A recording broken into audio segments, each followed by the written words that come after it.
اوضاع در خاورمیانه همچنان بحرانی است. میدانی که در آن نه جنگ به پایان رسیده و نه دیپلماسی توانسته گریهی از بحران باز کند. امریکا با وجود فشارهای نظامی، اقتصادی، محاصره دریایی و جنگ رسانه‌ای نتوانسته است که ایران را وادار به پذیرش خواستهای خود کند. با این حال رئیس جمهور این کشور بار دیگر از پیروزی سخن میگوید. ادعایی که بیش از آن که بازتاب واقعیت میدان باشد، به عنوان بخشی از جنگ روانی تفسیر می شود.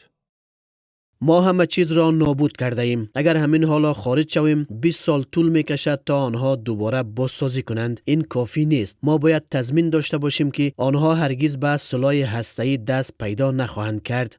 در مقابل تهران با تکیه بر موقعیت راهبردی خود از تغییر موازنه قدرت در منطقه سخن میگوید. محمد باقر قالیباف رئیس مجلس ایران تاکید میکند که مدیریت تنگه هرمز آینده بدون حضور و دخالت آمریکا را رقم خواهد زد.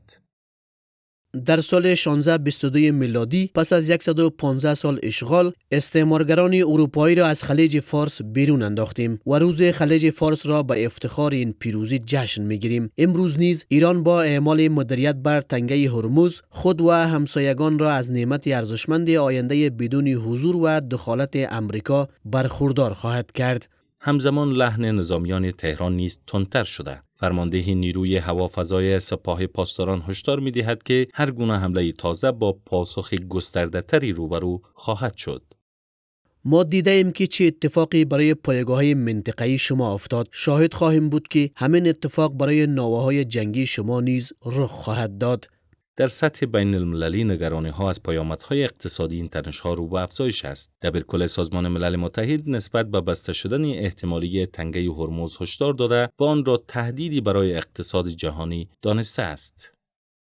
حتی اگر محدودیت‌ها فوراً برداشته شوند، زنجیره‌های تأمین ماها طول می‌کشد تا بهبود یابد و این امر منجر به کاهش تولید اقتصادی و افزایش قیمت‌ها می‌شود. در همین حال گزارش‌های از درون نهادهای امنیتی آمریکا نیز تصویر متفاوت از توان نظامی ایران ارائه می‌دهد. بر مبنای گفته‌های این منابع، ایران همچنان بخش قابل توجهی از ظرفیت‌های نظامی خود را حفظ کرده. بر اساس این گزارش‌ها، حدود نیمی از زرادخانه‌های موشک‌های بالستیک ایران و سامانه‌های پرتاب آن تا زمان آغاز آتش‌بس در اوایل اپریل همچنان سالم باقی مانده است. اکنون با گذشت حدود 2 ماه از آغاز درگیری‌ها، نه نشانه‌ای روشن از پایان بحران دیده می‌شود و نه چشم‌انداز قطعی از صلح. جنگی که ظاهراً فروکش کرده اما بیش از آن که به پایان رسیده باشد به آرامش پیش از طوفان شباهت دارد.